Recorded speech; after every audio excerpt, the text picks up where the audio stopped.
Amados hermanos, en la bendita fe de nuestro Señor Jesucristo, paz a vosotros. Voy a invitarlos a abrir nuestras Biblias en el Salmo número 37 y vamos a leer unos versículos que nos van a ayudar a introducirnos a este tema que vamos a ver en esta mañana. Le titulo Una comunicación eficaz. ¿Sí me escuchan bien, hermanos? Muy bien, muchas gracias. Salmo 37, vamos a leer juntos del verso 25 al verso 30. Salmo número 37, del verso 25 al verso 30. ¿Estamos ahí, hermanos? Leamos. Mozo fui y he envejecido, y no he visto justo desamparado, ni su simiente que mendigue pan. En todo tiempo tiene misericordia y presta, y su simiente es para bendición. Apártate del mal y haz el bien, y vivirás para siempre. Porque Jehová ama la rectitud y no desampara a sus santos. Para siempre serán guardados, mas la simiente de los impíos será extirpada. Los justos heredarán la tierra y vivirán para siempre sobre ella. La boca del justo habla sabiduría y su lengua proferirá juicio.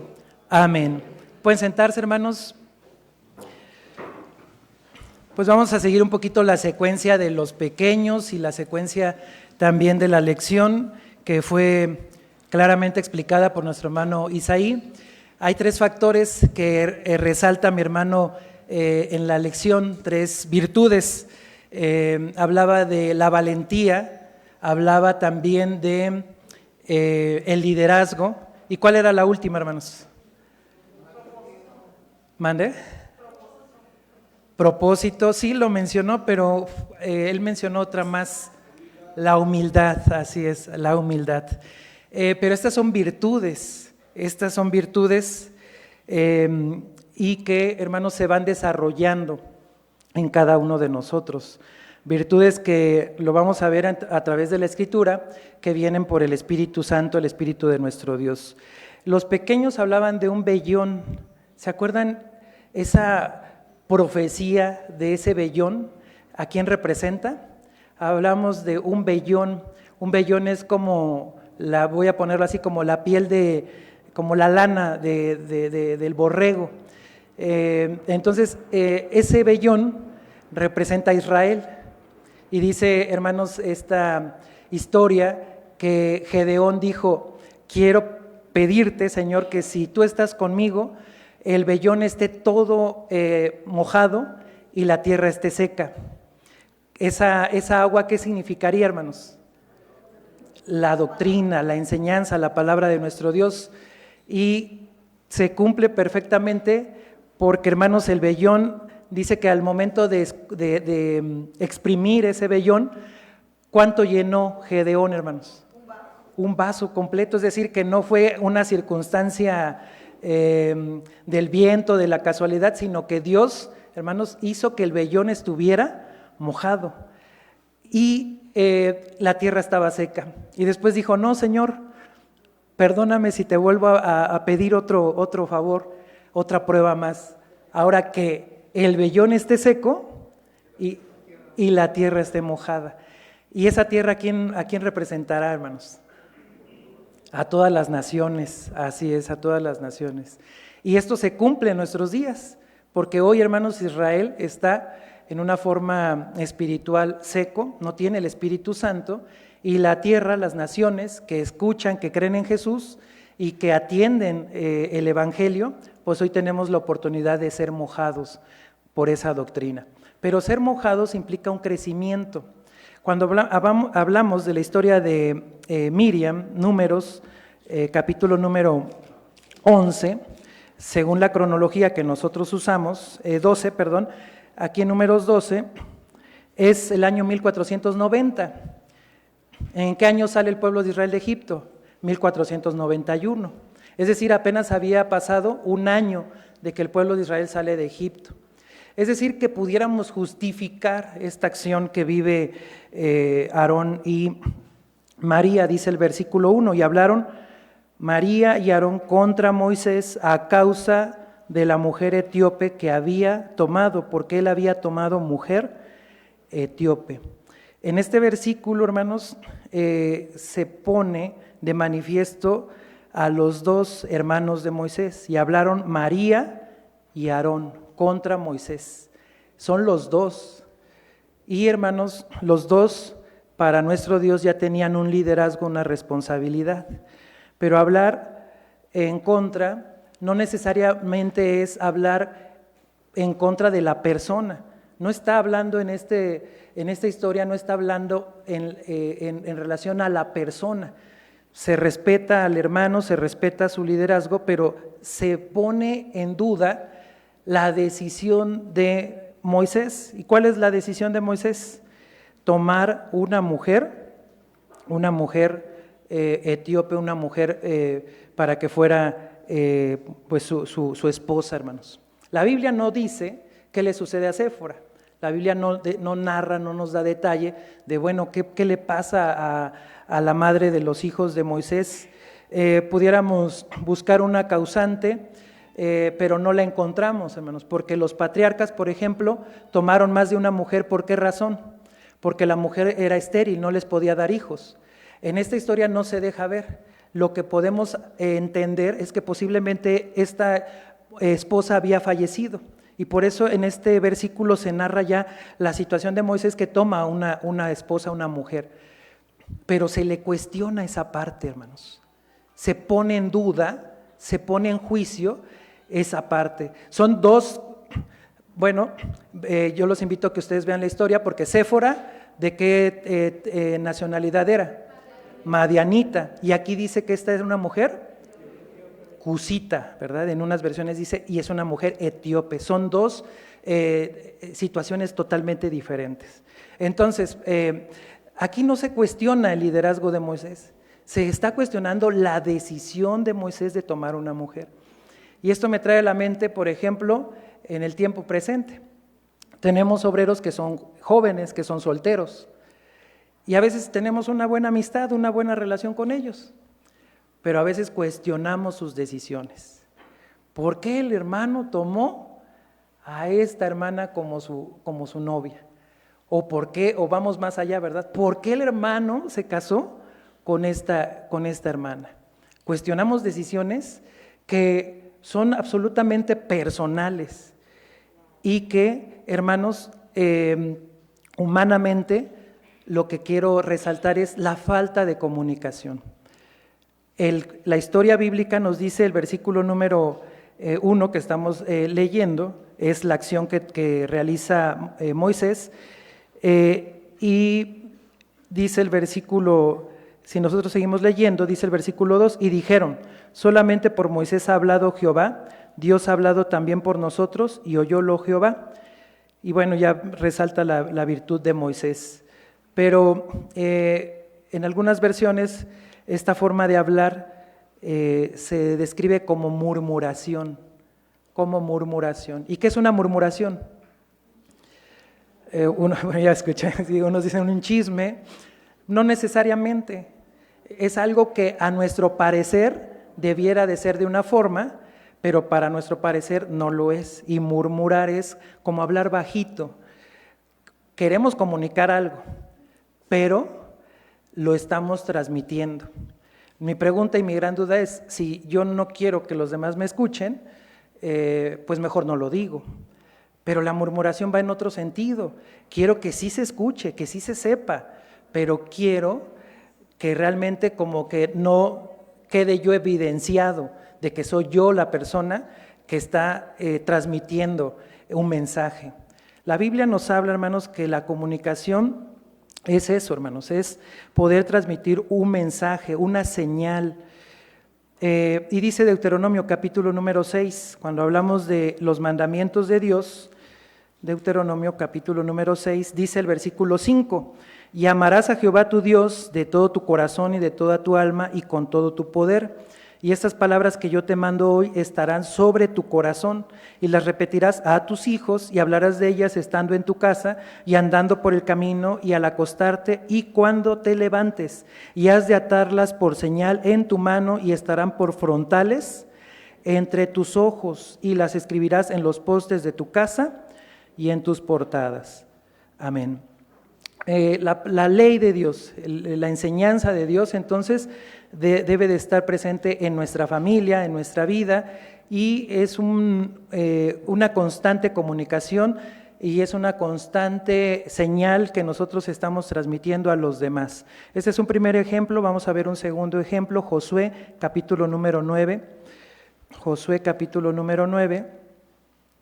Y claro que esta enseñanza, hermanos, compete a la iglesia, compete a su servidor, porque implica que como humanos tomamos decisiones. Y vamos a ver la siguiente, capítulo número 9. Esta ya no es personal, esta es colectiva. Dice el versículo 1, y aconteció que como oyeron estas cosas todos los reyes que estaban de esa parte del Jordán, así en las montañas como en los llanos y en toda la costa de la gran mar delante del Líbano, los eteos, amorreos, cananeos, pereceos, heveos y jebuseos juntáronse a una de un acuerdo para pelear contra Josué e Israel. Vamos a saltarnos algunos versículos porque hay una nación que es muy astuta y se va a presentar delante de Josué. Dice el versículo 6, así vinieron a Josué al campo en Gilgal y dijéronle a él y a los de Israel, nosotros venimos de tierra muy lejana, haced pues ahora con nosotros alianza. Y los de Israel respondieron a los heveos, quizás vosotros habitáis en medio de nosotros, ¿cómo pues podremos nosotros hacer alianza con vosotros?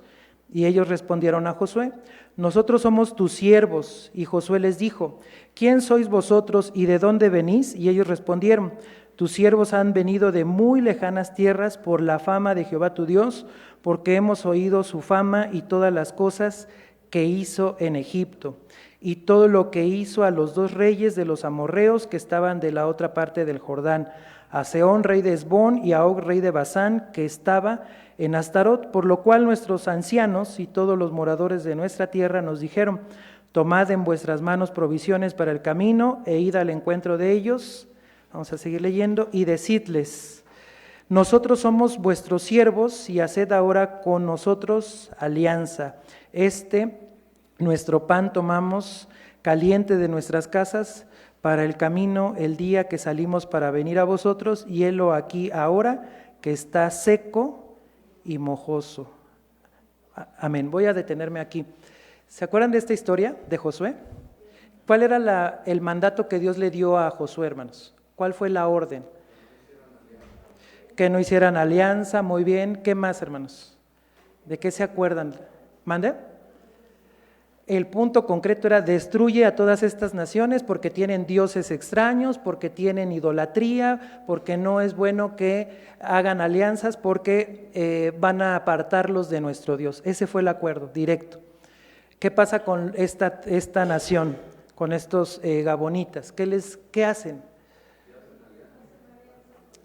Hacen una alianza, en resumen, pero ¿de qué forma, hermanos? Mintiendo porque ellos eran parte de esas tierras y estando en esas tierras dijeron, ya sabemos que Dios está con ellos, ya sabemos que van a destruir a las naciones, ¿qué podemos hacer? Dice que escogen los utensilios para el agua más viejitos, escogen el pan que ya no servía, ¿no? y lo ponen, es decir, las sandalias, ¿no? ¿Qué sandalias se ponen? Con la astucia, ¿no? De decir, y esto pasa en los tiempos actuales, ¿no, hermanos? Sigue sucediendo de la gente que quiere aprovecharse de una situación, como que se esconde bajo una apariencia. Bueno, así sucede en ese tiempo. Y van con Josué y le dicen a Josué, míranos, venimos de muy lejanas tierras y lo que queremos es hacer alianza contigo, queremos que haya pues un acuerdo. Y pues hermanos, Josué pues dice, ¿qué hacemos, no? Pero ahora no solamente es Josué, había muchos jefes más, dice, vamos a seguir leyendo.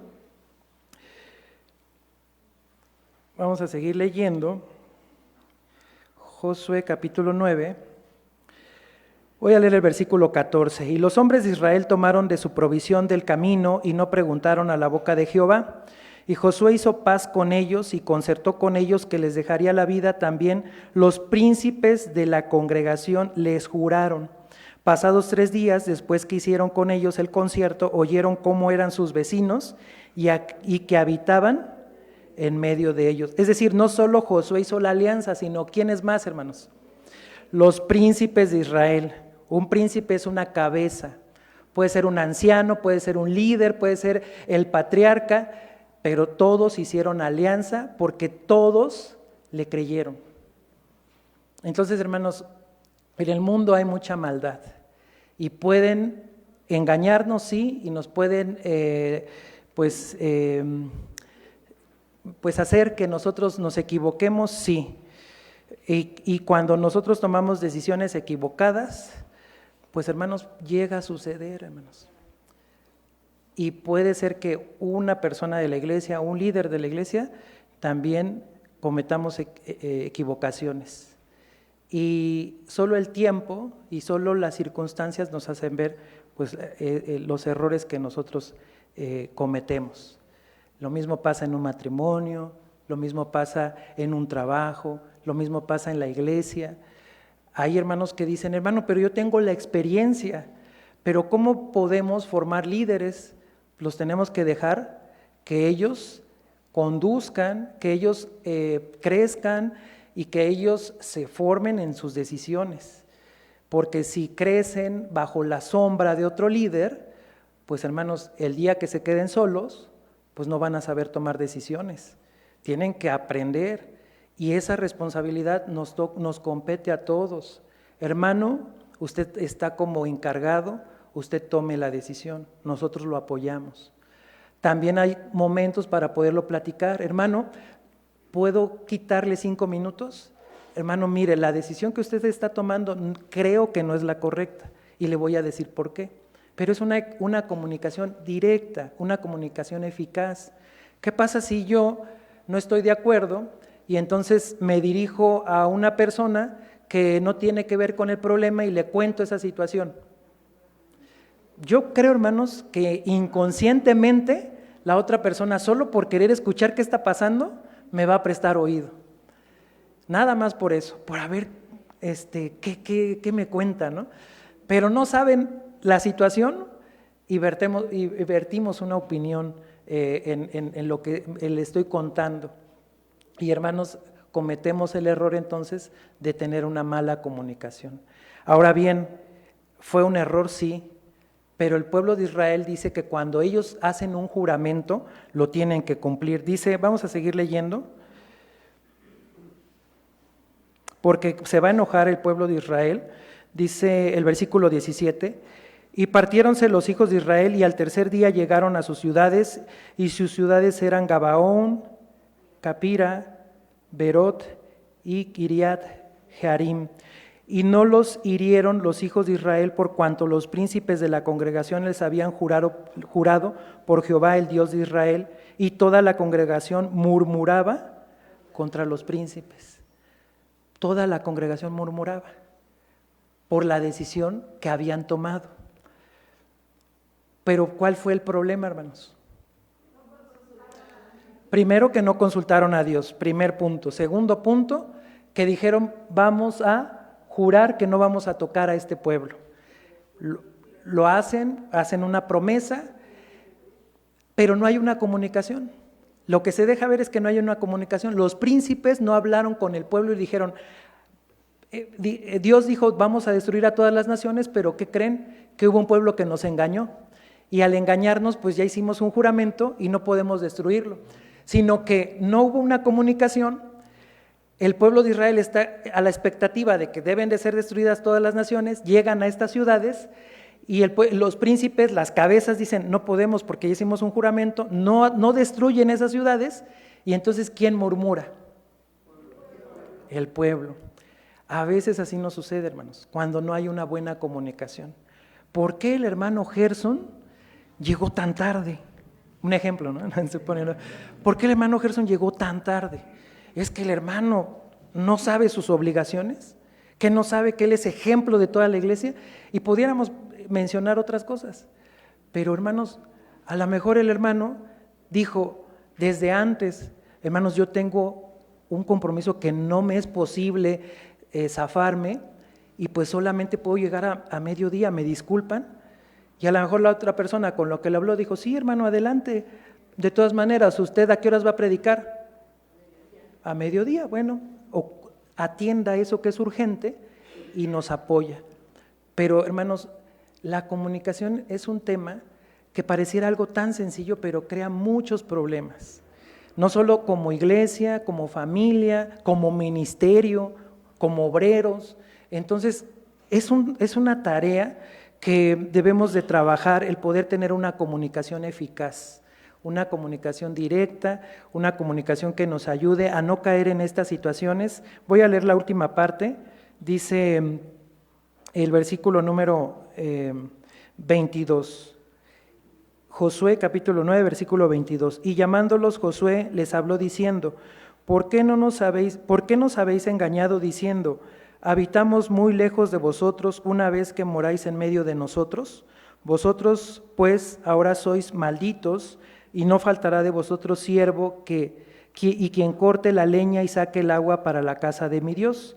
Y ellos respondieron a Josué y dijeron, como fue dado a entender a tus siervos que Jehová tu Dios había mandado a Moisés su siervo, que os había de dar toda la tierra y que había de destruir todos los moradores de la tierra delante de vosotros, por esto temimos en gran manera de vosotros por nuestras vidas e hicimos esto.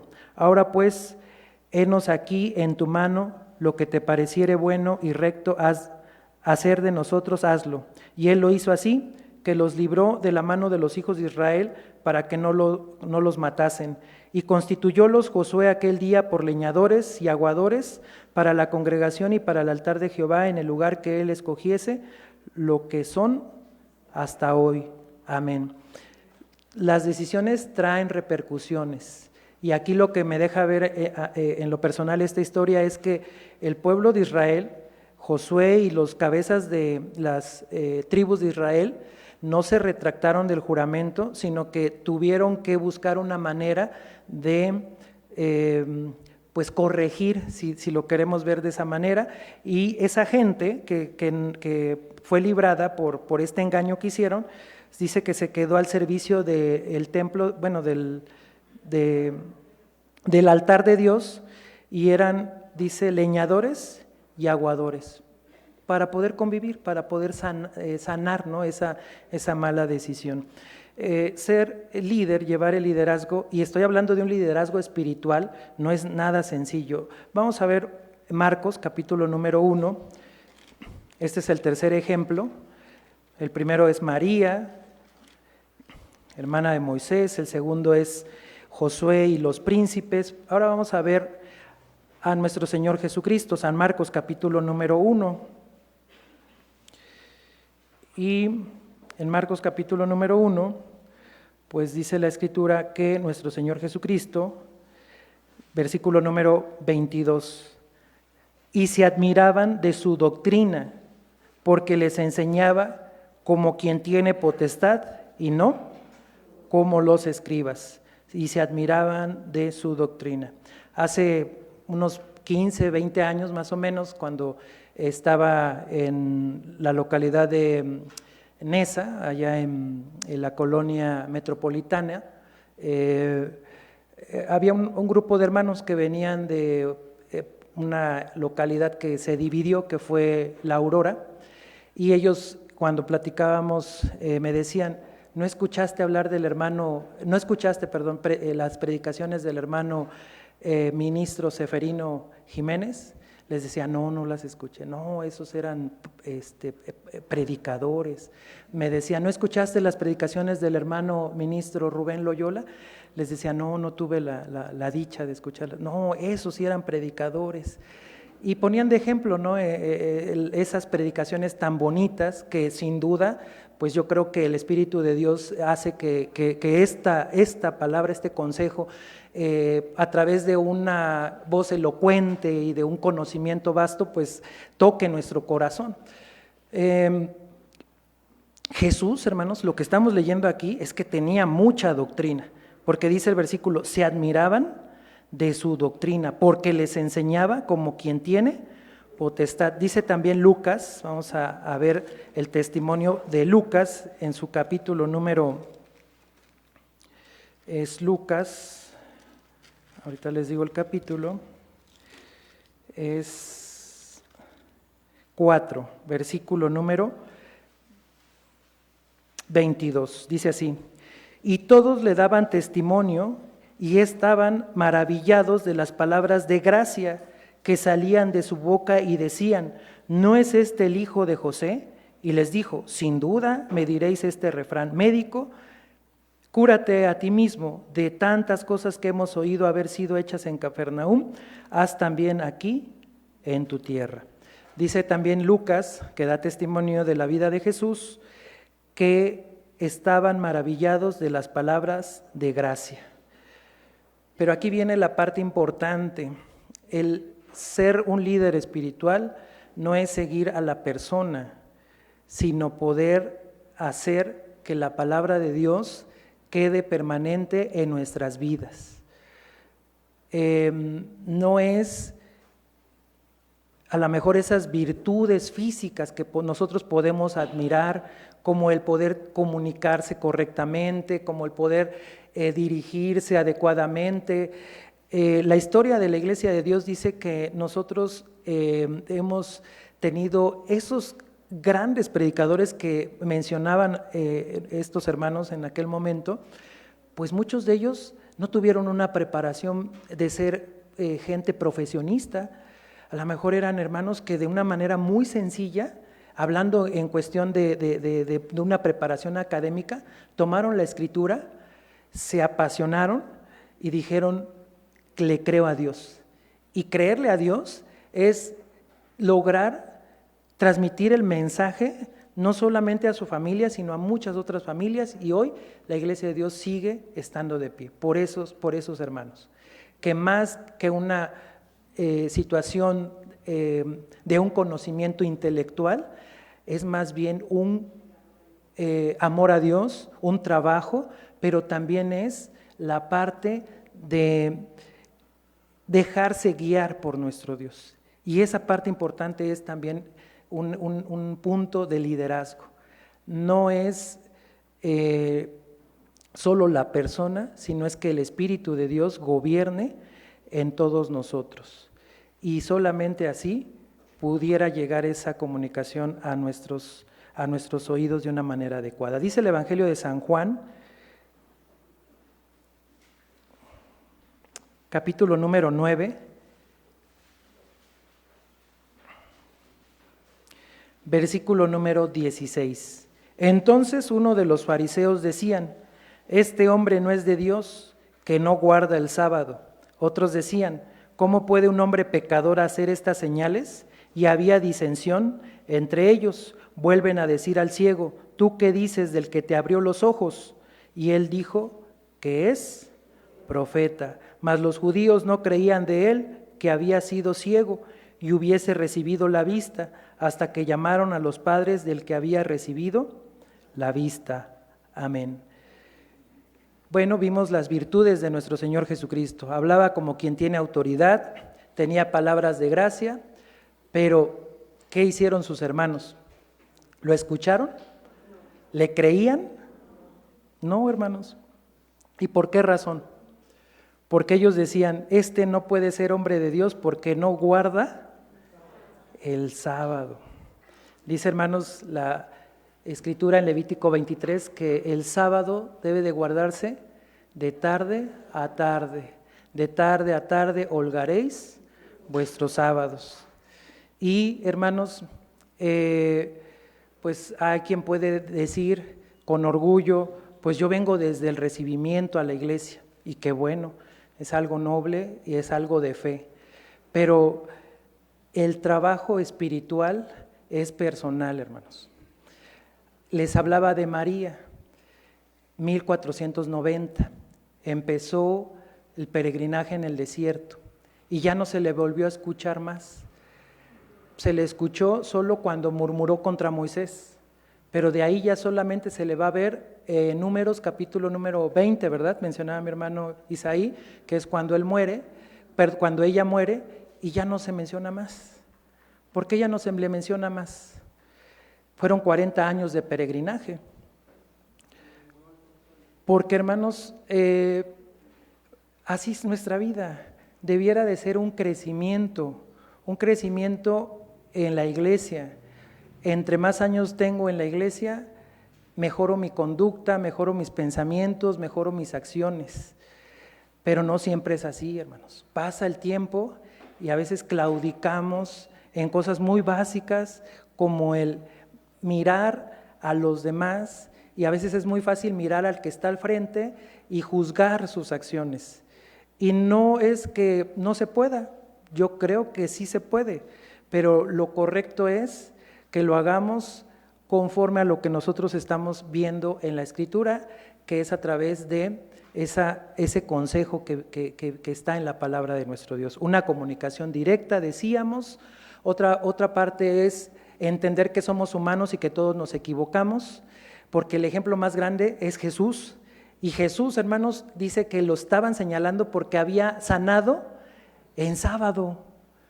Y bajo el pensamiento judío, bajo la mirada judía, pues el judío debería de estar guardando el sábado. Para el pueblo judío es un pecado caminar cierta distancia. Para el pueblo judío es un pecado cargar cierto peso. Para el pueblo judío es un pecado si alguien se pone a dibujar, y ahí veo varios, ¿no?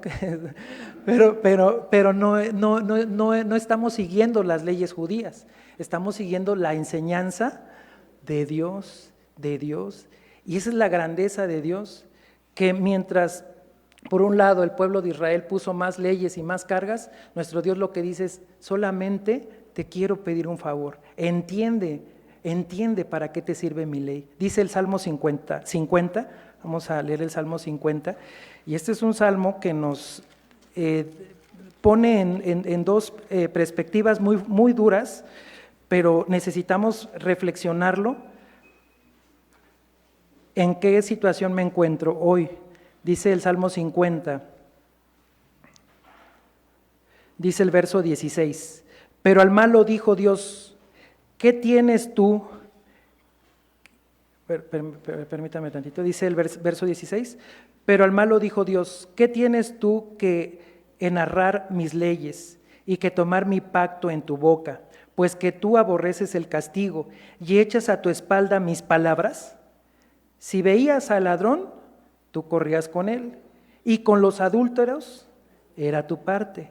Tu boca metías en mal, y tu lengua componía engaño. Tomabas asiento y hablabas contra tu hermano, contra el hijo de tu madre ponías infamia. Amén. Son palabras muy fuertes, porque ahorita estoy leyendo la parte fuerte, la parte negativa, donde dice del malo, ¿cómo actúa el malo? Dice que no le interesan las leyes de Dios, dice que se echa a las espaldas las palabras de nuestro Dios, y que cuando había cosas malas, consentía con ellas. Y la parte fuerte es en la cuestión de qué es lo que nosotros hablamos. Dice: tu boca metías en mal, y tu lengua componía engaño, y tomabas asiento y hablabas contra tu hermano. Entonces, eso es lo que nuestro Dios aborrece. Y para poder quitarnos eso de nuestro pensamiento, necesitamos entonces, decíamos, esa comunicación más clara, más directa. Necesitamos también saber que hay canales y hay momentos, hay lugares adecuados. Cuando nosotros estamos dando un tema y a lo mejor no estamos de acuerdo, podemos decir: hermano, no estoy de acuerdo, pero me gustaría platicarlo en un lugar, en un momento que sea adecuado. Lo invito a mi casa, o lo podemos platicar de manera personal, y se analiza el punto doctrinal, se escudriña a profundidad el punto doctrinal, y finalmente puede ser que sigamos errados en un pensamiento, pero la Escritura sí habla de que la iglesia también se va purificando como una mujer, y creo que esto también va en un sentido bíblico, en un sentido espiritual, en un sentido de doctrina, en el cual podemos ir mejorando. Un ejemplo, ¿no? En Los años 60 se comía el camarón, ¿no? Estaba permitido comer camarón, y más o menos en los años 80 se estudió en un acuerdo, en un concilio, y se dijo que en realidad pues el camarón no tenía escamas, sino era más bien un caparazón, y por lo tanto no está dentro de los animales que podamos nosotros comer. Y hermanos, el día de hoy, su servidor, que es del año 79, pues por ejemplo cuando mi madre, mi abuela pues ya estaban en la iglesia, pues nos enseñaron a no comer el camarón, y eso que uno viene de la costa, ¿no? Entonces son cosas que se tuvieron que llevar a un concilio, se analizaron y dijeron, esto lo tenemos que corregir. Hoy en día, ¿podemos corregir otros puntos? Sin duda, se pueden corregir otros puntos, pero no es el camino adecuado que yo en mi molestia o en mi inconformidad le diga a alguien, como obrero, imagínense el cargo, la jerarquía, y yo le diga a lo mejor a un joven, ¿no? Eso está mal porque eso no lo dice la palabra de Dios, y yo le transmita de una manera mi molestia. Hay caminos, ¿no? Uno como obrero, como siervo de Dios, como ministro, la responsabilidad es, no estoy de acuerdo en este punto, lo escribo, lo presento en un primer domingo de mes, si no se queda claro, lo llevo hasta un concilio, y en un concilio, hermanos, ahí abiertamente estamos entre conciliares, ayudas, diáconos y ministros, y lo expongo abiertamente. Y si no se queda el punto como yo lo creo, pues ¿qué tengo que hacer yo? Sujetarme, decir, pues no se pudo mejorar desde mi punto de vista este punto, lo voy a seguir estudiando, y tal vez más adelante, primeramente Dios, se pueda corregir. Y si yo ya no vivo para ese momento, pues hermanos, le tocará a otro obrero, pero no se trata de dividir, no se trata de hacer disensión, no se trata de enemistarme con mi hermano porque no cree como yo, sino se trata realmente de seguir la enseñanza que está en la palabra de nuestro Dios. Dice el apóstol Pablo en Timoteo, dice en la segunda de Timoteo, capítulo número 3, ¿para qué nos debe de servir lo que nosotros estamos estudiando? Versículo 15, y que desde la niñez has sabido las sagradas escrituras, las cuales te pueden hacer sabio para la salud por la fe en Cristo Jesús. Toda escritura es inspirada divinamente y útil para enseñar, para redarguir, para corregir, para instituir en justicia, para que el hombre de Dios sea perfecto, enteramente instruido para toda buena obra. Amén. Para eso nos debe de servir entonces lo que nosotros estamos aprendiendo, a tener una comunicación más eficaz, más directa. A veces se nos olvida que cuando somos jóvenes cometemos más errores porque no tenemos la experiencia. A veces se nos olvida también que el no ser constante en algo, vamos desvariando en nuestra enseñanza. Es como alguien cuando va a la escuela. Imagínense un universitario que nada más va a la escuela cada 15 días. Ahora imagínense un universitario que va a la escuela todo el tiempo que tiene su programa. Y ahora imagínense al universitario que solo va en los días de exámenes. ¿Cuál le va a aprender mejor al maestro? Decimos, pues es obvio, el que va a diario, el que está atento al programa. En la iglesia, en la parte espiritual, es igual, hermanos, es igual. La constancia en las cosas de Dios debe de ser de la misma manera. Si ustedes toman una naranja, hermanos, y la exprimen, ¿qué va a salir de la naranja? Jugo de naranja, hermanos. A nosotros cuando nos ponen a prueba, cuando llega a nuestro oído una palabra, cuando llega a nuestro oído una situación que no me consta, cuando llega a mi oído una situación que no lo sé, ¿qué hacemos, hermanos? ¿Qué sale de nosotros?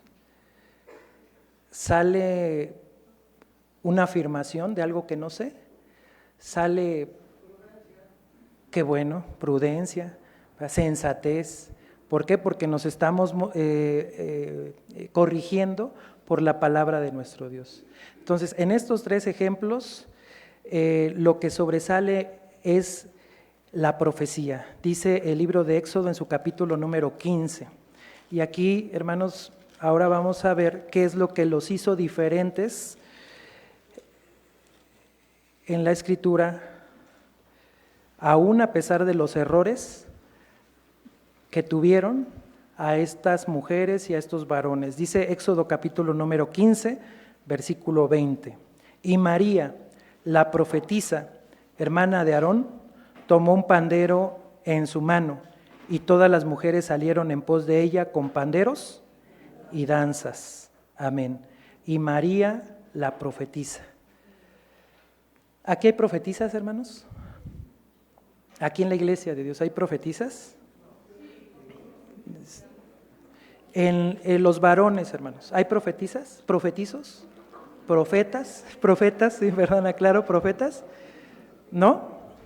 ¿Sí o no, hermanos? Ya dividí a la iglesia. Vamos a leer 1 Corintios 14. 1 Corintios 14. Esto es lo que quiere el apóstol Pablo, hermanos. Dice 1 Corintios 14. Dice el versículo 1 en adelante: seguid la caridad y procurad los dones espirituales, mas sobre todo que profeticéis, porque el que habla en lenguas no habla a los hombres, sino a Dios, porque nadie le entiende, aunque en espíritu hable misterios. Mas el que profetiza habla a los hombres para edificación y exhortación y consolación. El que habla lengua extraña a sí mismo se edifica, mas el que profetiza edifica a la iglesia. Así que quisiera que todos vosotros hablasen lenguas, empero más que profeticéis, porque mayor es el que profetiza que el que habla lenguas. Así también no interpretare, si también no interpretare, para que la iglesia tome edificación. El apóstol Pablo dice que quisiera que todos profeticemos, todos, hermanos. Y profetizar no significa pararse aquí al frente y predicarles, hermanos. ¿Qué significa profetizar? Hablar la palabra de Dios. Así como le dijo el ángel de Jehová a Moisés. Moisés le dijo: yo no puedo hacerlo, soy torpe de palabra, no tengo la fortaleza, el carácter, la virtud. Y le dijo nuestro Dios: no te preocupes, porque yo voy a estar contigo. Es más, voy a tomar a tu hermano Aarón para que él hable por ti. Tú le vas a decir a él y él va a hablar por ti. Hoy Dios, hermanos, de la misma manera a cada uno de nosotros nos dice: tú habla, tú predícales, tú muéstrales cuál es el camino. Y hablar, hermanos, entonces significa que cuando yo estoy en casa y no atiendo a los rumores, sino realmente me enfoco en las cosas de nuestro Dios, soy un instrumento de Dios para edificación. Y esa palabra profetizar la podemos ver en este versículo, que es profundamente intensa la necesidad del apóstol Pablo para que la iglesia pudiera desarrollar este aspecto de profetizar. Dice aquí mismo en 1 Corintios 14, versículo 10: tantos géneros de voces, por ejemplo, hay en el mundo, y nada hay mudo. Mas si yo ignorare el valor de la voz, seré bárbaro al que habla, y el que habla será bárbaro para mí. Así también vosotros, pues que anheláis espirituales dones, procurad ser excelentes para la edificación de la iglesia. Amén. Aquí, hermanos, creo que el apóstol Pablo lo que nos está diciendo es: pon atención. Es importante cuando alguien te dice: hermano, ¿te puedo contar algo? Sí, hermano. Hermano, ¿le puedo marcar? Le quito 5 minutos y a veces se vuelve 1 hora. pero hermanos, el poder escuchar a una persona es importante, el valor de la voz. ¿Qué haríamos si el hombre no tuviera voz, hermanos? ¿Qué haría si nosotros como personas no tuviéramos voz? ¿Cómo estaría su servidor predicando? ¿Cómo estaríamos con señas, con señales? Y todos nosotros, hermanos, todo el tiempo estamos comunicando, estamos dando señales. Yo percibo si alguien ya se cansó, yo percibo si alguien está poniendo atención, y de igual manera ustedes perciben si yo también estoy comunicando la palabra, si estoy interesado en la palabra de Dios. Es una comunicación constante siempre, fluida, lo que transmito, lo que ustedes están recibiendo, lo que ustedes transmiten, lo que yo recibo, siempre hay una comunicación. Pues de igual manera en casa, de igual manera en todo lo que hacemos. Pero dice aquí el apóstol Pablo que debe de ser para edificación. Valoro tu llamada, hermano. Valoro tu mensaje. Pero lo que me estás diciendo no me consta. Lo que me estás platicando no me atañe. Y lo que me estás diciendo, creo que no soy la persona más indicada para poderte ayudar o para poderte dar un comentario, porque no me compete a mí. Creo que es lo más sensato, ¿no, hermanos? Porque la comunicación mala daña, hermanos, destruye familias, destruye a la iglesia. Llega a haber momentos en donde decimos, ya no quiero ir a ese lugar porque todos hablan a mis espaldas. Un ejemplo, ¿no? O al revés, ¿no? O sea, ya no quiero ir a ese lugar porque me causa incomodidad, porque nadie me dice nada. Los dos aspectos son como muy radicales, ¿no, hermanos? Muy radicales, porque no comunicar nada, pues también nos causa como una intriga, ¿no? ¿Qué me querrá decir? O sea, no me dice nada, no me dice si sí o si no, y causamos esa situación que llega a ser un motivo de alejarnos de la iglesia. Aquí mismo el apóstol Pablo, cuando habla de esta comunicación, dice el versículo 14-20, hermanos, no seáis niños en el sentido, sino sed niños en la malicia, empero perfectos en el sentido. Versículo 22, así que las lenguas por señal son no a los fieles, sino a los infieles, mas la profecía no a los infieles, sino a los fieles. De manera que si toda la iglesia se juntara en uno y todos hablan lenguas y entraran indoctos o infieles, ¿no dirán que estáis locos? Mas si todos profetizan y entra algún infiel o indocto, de todos es convencido, de todos es juzgado. Amén. Mas si todos profetizan y entra algún infiel o indocto, de todos es convencido. Es decir, hermanos, que a veces un joven hace una parte importante. Oye, qué bueno que viniste. Y llega a lo mejor otro y dice, sí, mira, quédate, te invito a comer. Y llega otro hermano y dice, pero no solo que te quedes a comer, me voy a sentar a tu lado para compartirte la escritura, para que tú leas los versículos que el hermano está dando. Y hermanos, Dios tiene ese poder de convertir un corazón de piedra en un corazón de carne. Y después lo vemos que llega ese mismo hermano y nos da gusto y decimos, hermano, qué bueno que te quedaste, qué bueno que estás aquí, porque no has escuchado al hombre, sino has escuchado a nuestro Dios. Porque vimos las virtudes que hay en torno a las personas, pero también vemos lo difícil que es poder ser un líder espiritual.